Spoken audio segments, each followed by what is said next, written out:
partir del siglo X, este era el sonido más frecuente en estas tierras de la comarca aragonesa de las Cinco Villas, al norte de Zaragoza.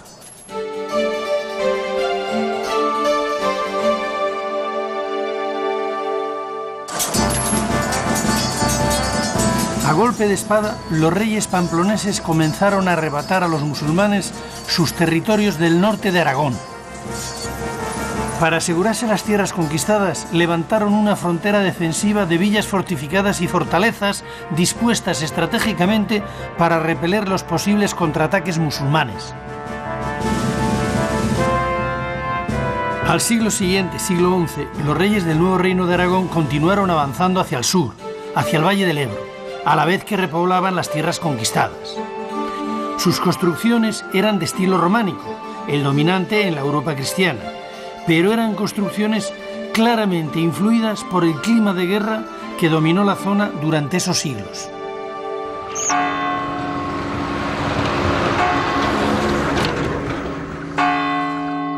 Cuenta la leyenda que cuando el segundo rey de Aragón, Sancho Ramírez, arrebató la Villa de Luna a los musulmanes, tuvo un aliado imprevisto, la luna. Cuando se disponía a atacar en medio de la noche, la luna se oscureció, lo que permitió a Sancho coger desprevenido a su enemigo. De ahí el nombre de esta localidad.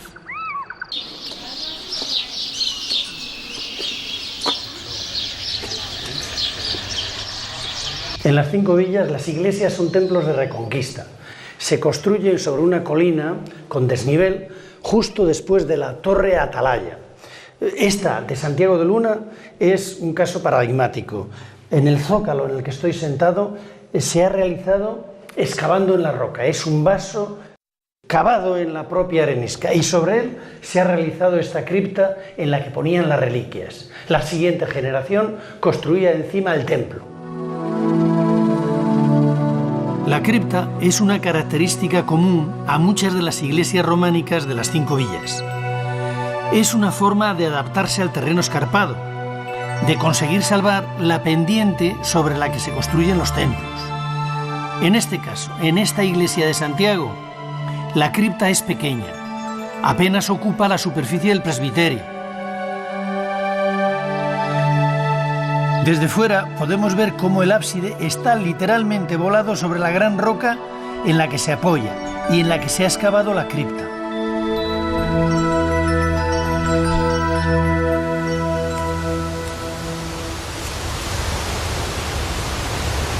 En lo más alto del cerro sobre el que está levantado Luna está la otra iglesia románica de la villa, la iglesia de San Gil, construida en la segunda mitad del siglo XII.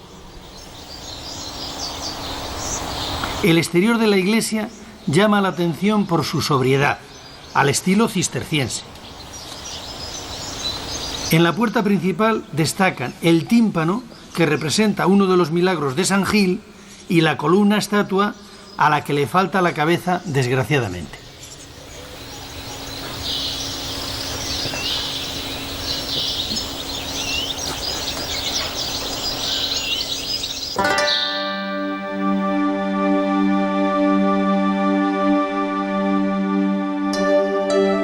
La sencillez del exterior contrasta con la rica y sorprendente decoración del interior. La bóveda de cañón apuntada da paso a una original arquería ciega que recorre el ábside y la nave.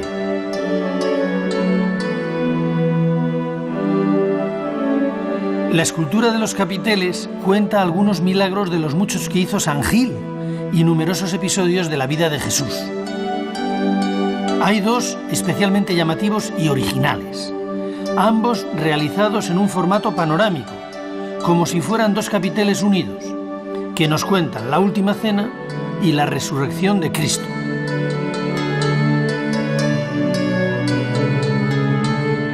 En este último es muy original la forma en que el maestro que lo esculpió representa a los 6 guardianes del sepulcro, que se desmayan después de lo que habían visto. Los hace caer apilados uno sobre otro.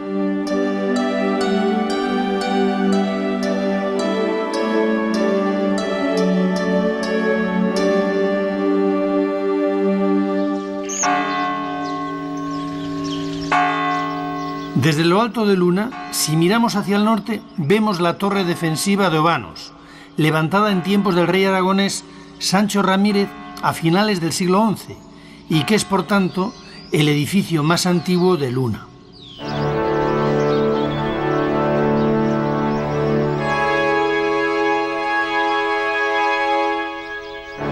Hasta la reconquista de Zaragoza, Luna fue una importante plaza militar de frontera. Después mantuvo su valor estratégico para la defensa de la ruta entre Zaragoza y los Pirineos, una vía de comunicación controlada por innumerables castillos y torres defensivas.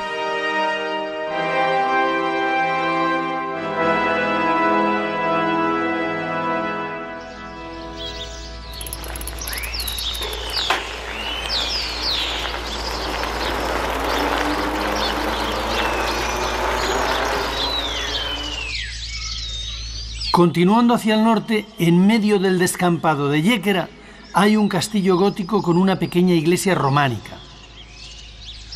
La iglesia, de una sencillez extraordinaria, todavía conserva sobre el ábside, después de 8 siglos, el tejado original de losa de piedra. El templo, completamente abandonado, es utilizado ahora como pajar.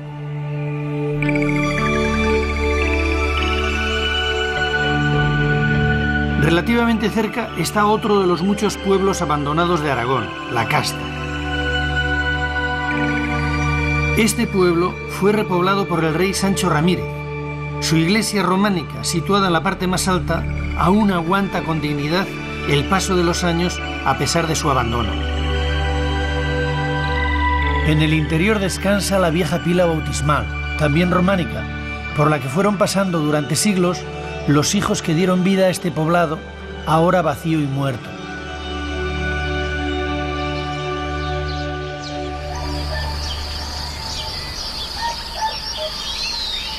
Más al norte, sobre otra colina, aparece el Frago, repoblado también por Sancho Ramírez. Con estas repoblaciones, el rey se aseguraba en la retaguardia los suministros imprescindibles para seguir avanzando hacia el sur a la conquista de las tierras llanas de las 5 villas. El Frago ha tenido más suerte que La Casta.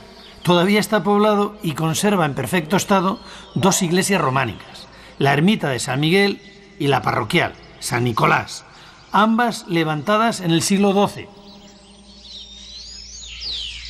La iglesia de San Nicolás llama la atención por la envergadura del ábside. La razón es que en su parte baja tiene una cripta para salvar el desnivel.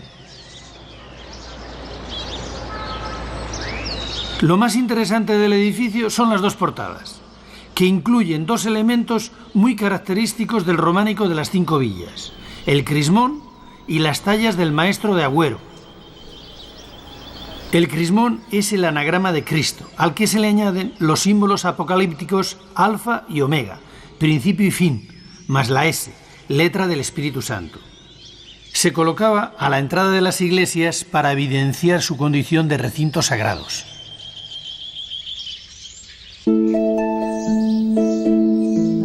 En la portada principal, a pesar del deterioro que ha sufrido, podemos disfrutar de una de las muchas obras que realizó en la comarca de las 5 villas el conocido como maestro de Agüero o de San Juan de la Peña, por ser estos sus mejores trabajos. No sabemos si era un artesano o eran varios, miembros todos ellos de un mismo taller.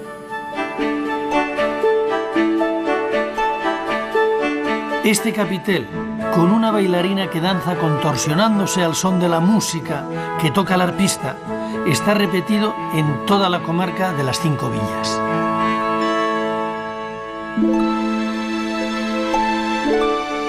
Al llegar a las cercanías de Biel, lo primero que se ve es su castillo. Lo construyó el rey Sancho para su esposa, doña Felicia, y fue residencia temporal de los reyes de Aragón.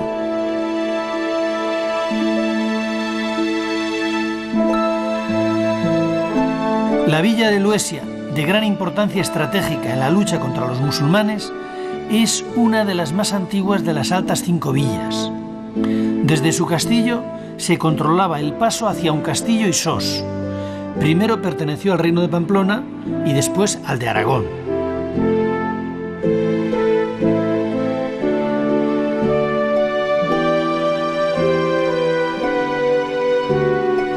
En su iglesia parroquial San Salvador se repiten una vez más las grandes dimensiones del ábside, esta vez triple, con su correspondiente cripta bajo la cabecera.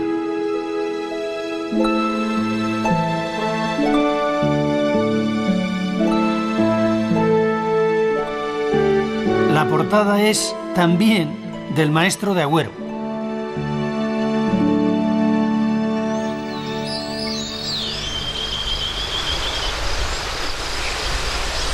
En un valle perdido cerca de Luesia encontramos esta maravilla, el castillo de Sibirana, construido en el siglo XI.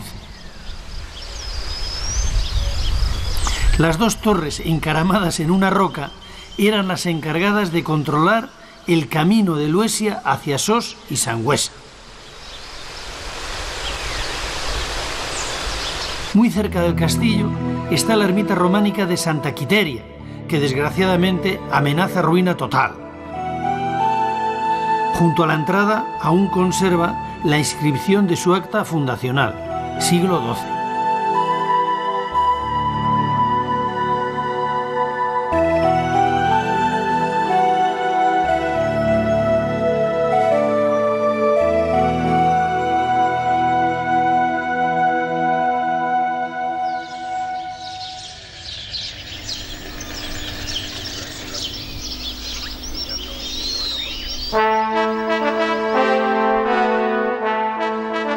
Visto desde lejos, lo más llamativo de un castillo es su castillo encaramado sobre la peña rocosa de Ayllón. De ahí proviene el nombre de la población, un castillo.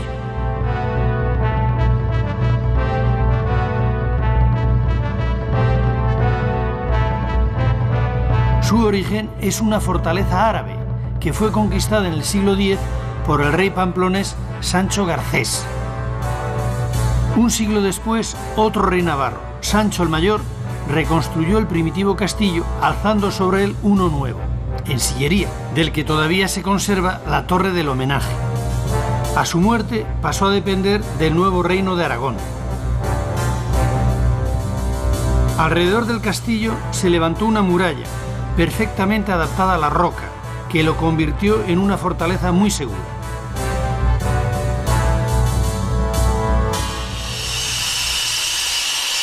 A su alrededor fue levantándose un pequeño caserío que fue creciendo poco a poco.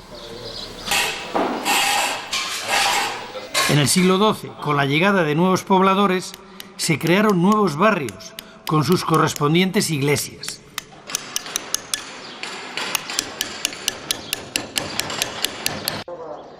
Es en esta época cuando se levantan en un castillo 6 templos. De todo Aragón, es esta la villa que posee el mayor número de iglesias románicas.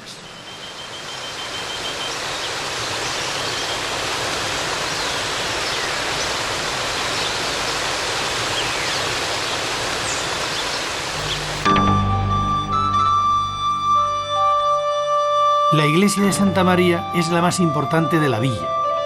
Fue colegiata y se construyó en el siglo XII sobre otra ya existente. Aunque ha sufrido varias ampliaciones y añadidos, aún conserva lo esencial de su espíritu románico.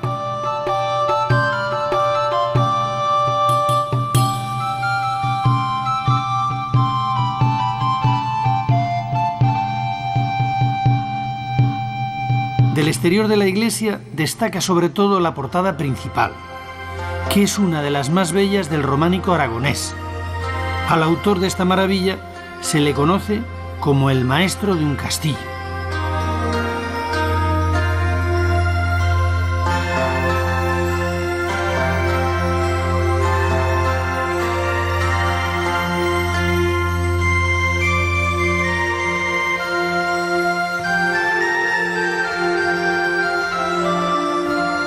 El conjunto escultórico, rebosante de ingenio y originalidad, nos muestra un retrato vivo de la sociedad medieval, con sus oficios, sus protagonistas y sus vicios.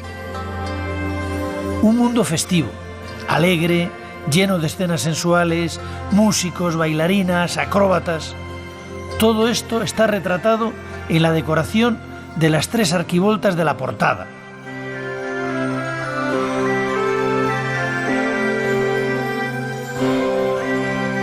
La intermedia sorprende por su viveza. Una variada cantidad de personajes se asoman por encima del bocel, con los pies colgando, como si nos estuvieran mirando a través de una ventana.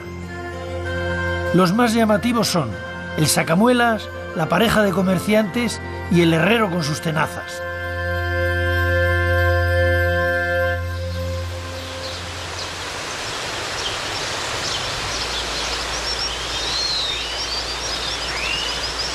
Al pie del castillo está la iglesia de San Martín, que también ha sufrido profundas reformas. De la construcción primitiva subsisten el ábside y 2 portadas. Una de ellas tiene en su tímpano un crismón entre 2 leones enfrentados.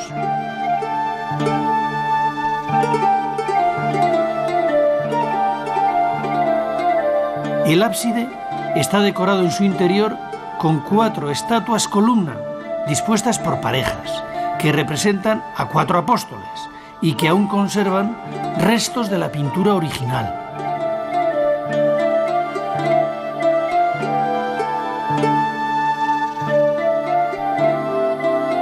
La iglesia de San Martín es hoy el Museo de Arte Religioso del Prepirineo. Entre sus fondos sobresale una cruz románica de bronce con esmaltes de Limoges.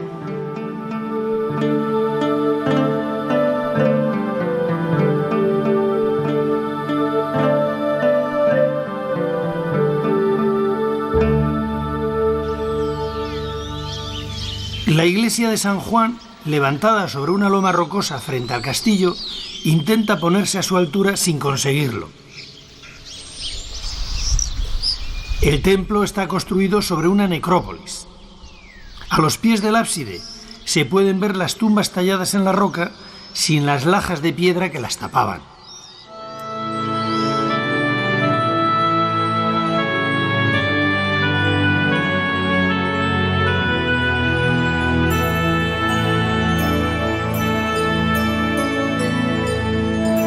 En el interior, la iglesia de San Juan nos sigue sorprendiendo. A diferencia de las otras iglesias de un castillo, esta tiene a ambos lados de la nave 2 capillas. En una de ellas se conservan unas pinturas al fresco de la segunda mitad del siglo XIII.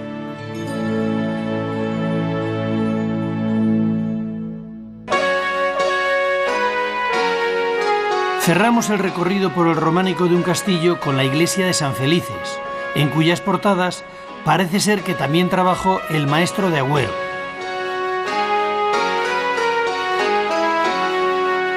Y aún quedan en las afueras del pueblo las ruinas de lo que fue la iglesia de San Lorenzo, que perteneció a los templarios.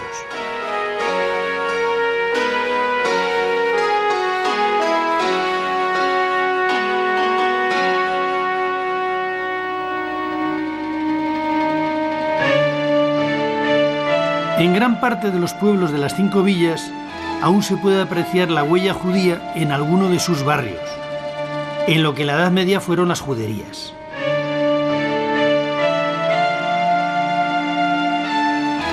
A diferencia de otras comarcas de Aragón, en esta los judíos fueron protagonistas destacados de la vida local hasta su expulsión en el siglo XV.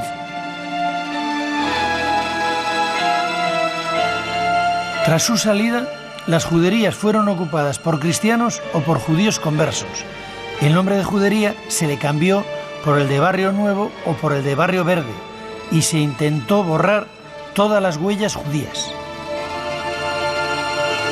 Pero el diseño de los barrios y algunos de sus símbolos quedaron impresos para siempre en la piedra. En las casas de los judíos había un pequeño hueco en la puerta llamado mazuza, donde ponían la mano al entrar y salir como signo religioso, al igual que la señal de la cruz que hicieron luego, o bien los conversos o bien los cristianos cuando ocuparon esta casa.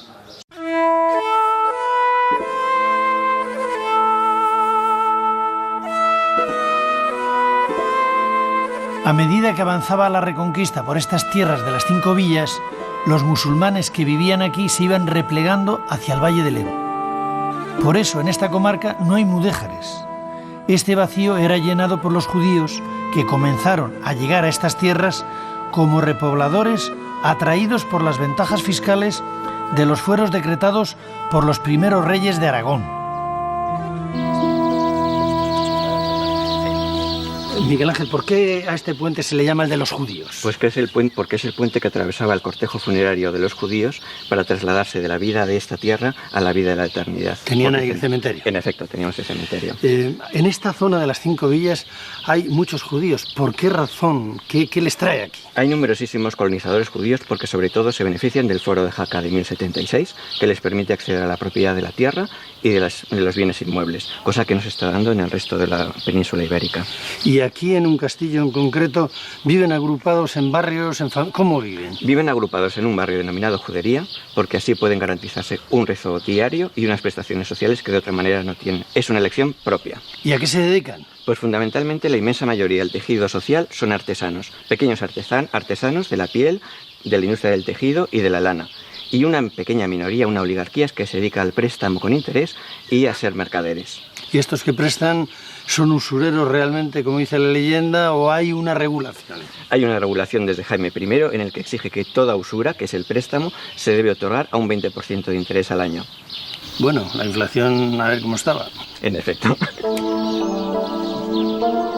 En la actualidad, la Fundación Un Castillo, que se dedica a restaurar y a dar a conocer el rico patrimonio de esta villa, está llevando a cabo una serie de trabajos de investigación sobre el legado judío que aún permanece oculto.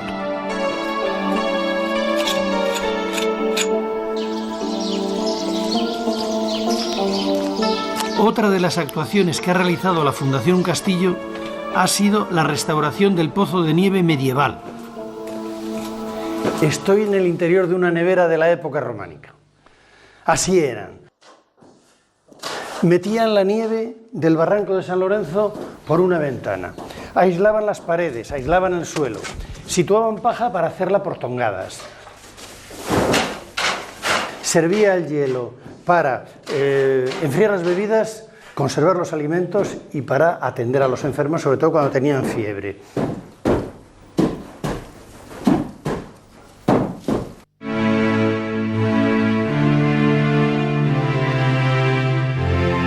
Cerca de Navarra y también sobre una atalaya se alza la villa más septentrional de la comarca de las 5 villas, Sos del Rey Católico, bautizada así por haber nacido aquí en el siglo XV el rey Fernando el Católico. Pero su historia había empezado mucho antes.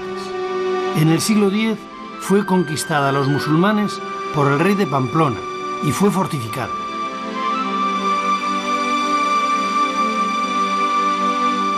A continuación, se construyó un castillo que en el siglo XI fue mejorado por Sancho el Mayor. De esta fortaleza solo ha quedado la torre del homenaje y parte de un torreón. Después pasó a pertenecer al reino de Aragón. De la época románica conserva 2 iglesias, una en el exterior de lo que era la ciudad amurallada, la ermita de Santa Lucía, y otra en el interior, la de San Esteban, con su correspondiente cripta.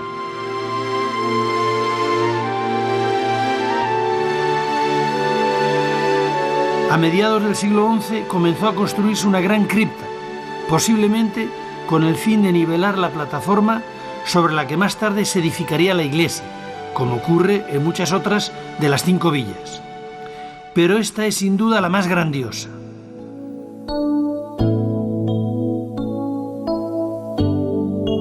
El triple ábside resultante tiene una altura y una belleza poco frecuentes en el románico español.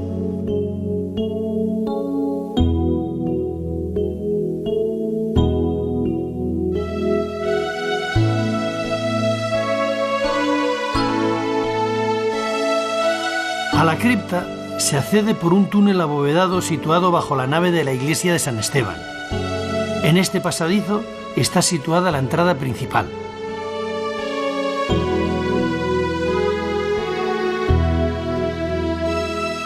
Lo más sorprendente de esta cripta son 2 columnas, la labra de cuyos capiteles se atribuye al maestro Esteban, autor de parte de la imaginería de la Catedral de Santiago de Compostela. Según cuenta la historia, a finales del siglo XI llegó a Aragón el obispo de Santiago, que había sido desterrado de su diócesis por el rey Alfonso VI de Castilla. Le acompañaba en su destierro el prestigioso maestro Esteban, que había dirigido los trabajos iniciales de la Catedral de Santiago. Algunos han visto en estas 2 enigmáticas figuras femeninas a sendas almas en pena que piden con lamentos desgarrados oraciones por su salvación.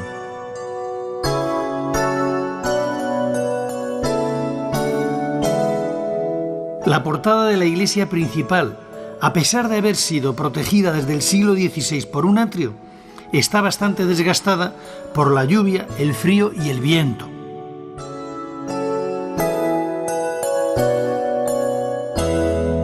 La iglesia de San Esteban es por tamaño la más espectacular de toda la comarca de las 5 villas. Tiene 3 naves con bóvedas de cañón ligeramente apuntadas y su construcción se cree que es de mediados del siglo XII. En su interior está, como no, la pila donde fue bautizado Fernando el Católico, que es románica.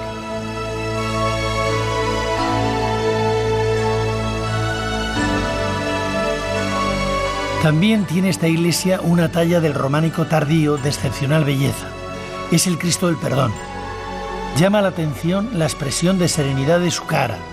No es un Cristo doliente, no es un Cristo moribundo, es un Cristo triunfante.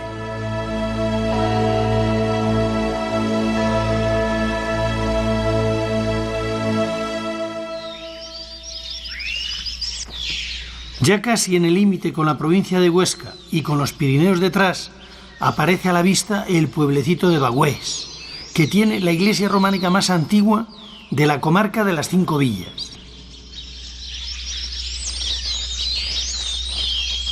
Su construcción es de la segunda mitad del siglo XI. Originalmente era de una sola nave y está levantada con sillarejo de buena labra. Pero la verdadera sorpresa de esta iglesia está, o mejor dicho, estaba en su interior. En los años 60 se descubrieron aquí, en estas paredes que hoy están desnudas, bajo una capa de cal, las pinturas al fresco románicas más importantes de nuestro país. Todo el conjunto mural se trasladó al Museo Diocesano de Jaca, donde se reprodujo la nave de la iglesia de Bagüés. Las pinturas al fresco cubrían completamente las 2 paredes laterales y el ábside. Así era el acabado de las iglesias románicas.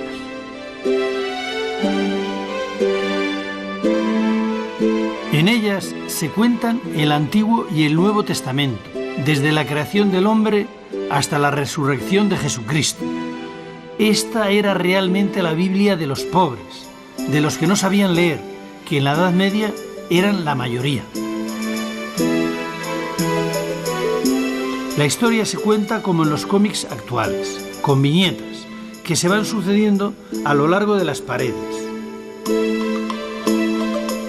En cada uno de los muros hay 4 filas de viñetas. Las escenas están contadas con sobriedad, pero también de manera amena, sin dramatismo.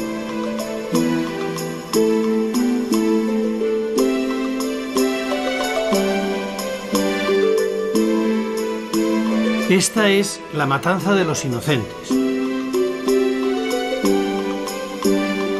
Este es el milagro de las bodas de Caná. Aquí vemos el milagro de la pesca. Aquí el bautismo en el río Jordán. Esta es la resurrección de Lázaro. Y esta escena es el prendimiento de Jesús con el beso de Judas y la ira de San Pedro que corta una oreja a un centurión. La pared del ábside se reserva para contar la crucifixión de Jesús, junto a los 2 ladrones, su resurrección y su ascensión a los cielos en presencia de los apóstoles.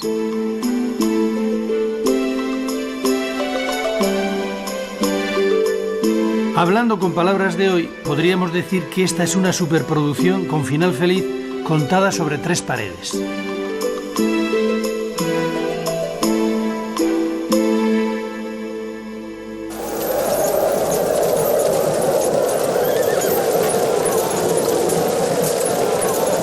Con el comienzo del siglo XII, el Reino de Aragón continuó la reconquista avanzando hacia el sur, por las llanuras de las 5 villas, con el objetivo de llegar hasta el Valle del Ebro. Todo este territorio estaba prácticamente deshabitado, salvo Egea de los Caballeros. Los monjes fueron los encargados de repoblarlo.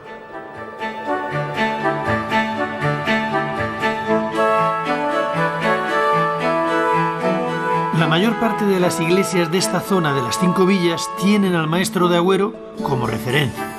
Gran parte de sus portadas fueron realizadas por él o por su taller. También aquí se puede ver a su famosa bailarina danzando al son de la música.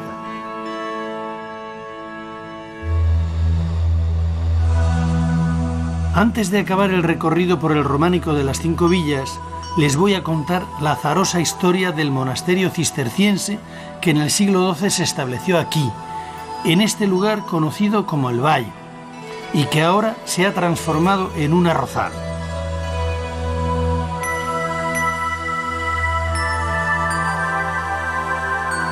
Las siluetas que se ven sobre la Bárdena corresponden a los restos de 2 iglesias, que aquí las llaman la Volada y la Inacabada.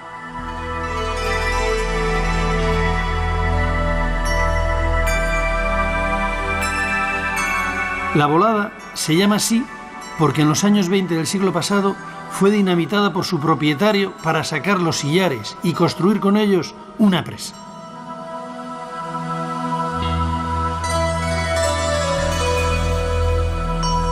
La Inacabada, como dice su nombre, corresponde a una iglesia que los monjes empezaron y que por causas que no conocemos dejaron a medio hacer. Quizás sea este el comienzo de la leyenda negra de este monasterio.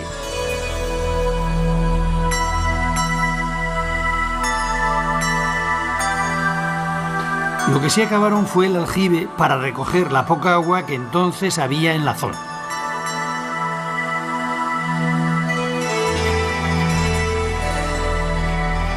En el siglo XIV, este lugar y el monasterio fueron arrasados por el rey de Aragón, que castigó así a los monjes por haber apoyado al rey de Navarra, que había intentado apoderarse de estas tierras.